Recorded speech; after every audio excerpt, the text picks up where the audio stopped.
मुंबईतील ठाकरेंच्या जागांवर काँग्रेस दावा करण्याच्या तयारीत आहे असं दिसतंय। काँग्रेस आणि ठाकरेंच्या सेनेमध्ये जागांवरून जुंपण्याची सुद्धा शक्यता वर्तवण्यात येते। मुंबईतून विधानसभा लढवण्यासाठी काँग्रेसकडे 200हून अधिक जण इच्छुक आहेत असंही कळतंय आणि मुंबईतील 36 जागांवर काँग्रेसकडून सर्व्हे सुद्धा पूर्ण झालेला आहे असंही कळतंय।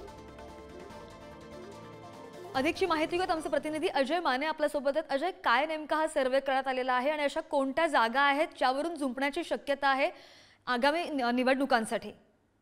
आपण जर पाहिलं तर विधानसभा निवडणुकीसाठी काँग्रेसने मुंबईतील 36 जागांसाठी सर्वे जो आहे तो केलेला आहे। त्याचसोबतच इच्छुकांचे उमेदवारी अर्ज जे ते काँग्रेसने मागितले होते त्याच्यात 200 उमेदवारांनी इच्छुक असल्याचं सांगितलेलं आहे। त्याच्यासोबत जर पाहिलं तर एकीकडे 2019च्या विधानसभेत ठाकरेंच्या शिवसेनेचे 13 आमदार मुंबईत निवडून आले होते, पण त्यातले आता फक्त 5 ठाकरेंच्या शिवसेनेसोबत आहेत आणि जे 7 गेलेल्या जागा आहेत त्या जागेवर सुद्धा आता काँग्रेस इच्छुक असल्याचं मानलं जात आहे। सगळ्यात महत्त्वाचं म्हणजे त्यात भायखळ्याची जागा असो, चांदिलीची जागा असो, कुर्ल्याची जागा असो, तिथे कुर्ल्यात जर पाहिलं तर मंगेश कुडाळकर आमदार आहेत, भायखळ्यात जर यामिनी जाधव आमदार आहेत, या जागा आता काँग्रेस इच्छुक असल्याचं समजलं जात आहे। त्यामुळे आता काँग्रेस आणि ठाकरेंच्या शिवसेनेमध्ये मतभेद होताना पाहायला मिळणार असल्याची शक्यता जी ती वर्तवली जाते।